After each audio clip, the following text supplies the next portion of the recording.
In our previous three episodes regarding the life and scientific approach of Erwin Schrödinger, we have discussed all important aspects regarding his study and all related scientific work. Now, in this episode, we have to explain concepts regarding different units, that is, causality of the work or causality of any event. In the year 1936, Erwin Schrödinger shifted to Graz, and in 1939 to Dublin. In the University of Dublin, his inaugural lecture before public was on the topic Some Thoughts on Causality. This lecture was a unique synthesis of different concepts emerging from different areas of research activities. These were noted as point number one on the impossibility of prediction even in classical mechanics due to experimental uncertainties in the initial conditions. Point number two, emerging idea of matter as an inherent property of space-time, some things not predictable in space and time, and that of the third point was the uncertainty principle of quantum mechanics, which introduces indeterminism into the behavior of microscopic objects. This lecture concluded with a confident note that causality is not a necessity for any logical thought. In the year 1940, Dublin Institute for Advanced Studies DIAS was installed with Erwin Schrödinger as its director. DIAS flourished remarkably even under wartime stresses and soon got recognition as World Center for Theoretical Physics.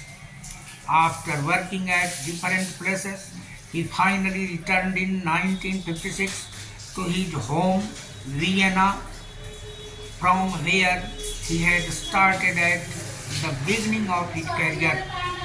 But here also his public lecture was impressive and highlighted his concern over the developing atomic views. The topic of this lecture was the crisis of the atomic concept. Scientific creations by Erwin Schrödinger were of very great importance. Erwin Schrödinger had worked in various fields and produced many research papers. The versatility of his works in the fields of mechanics, optics, capillarity, electrical conductivity, magnetism, radioactivity, and gravitation, acoustics, as well as wave mechanics was unparalleled. The papers introduced by Erwin Schrödinger before the year 1925 were the products of normal science, but the papers which came after 1925 were really the ones that revolutionized science. His early scientific developments were inhibited by the absence of a group of first-rate theoretical scientists.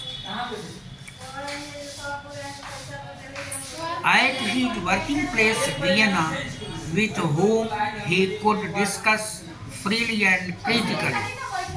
But the fire of his genius was suddenly kindled by the intellectual tensions arising from the desperate situation of the old quantum mechanics developed by Dr. Albert Einstein, Niels Bohr, and Sommerfeld.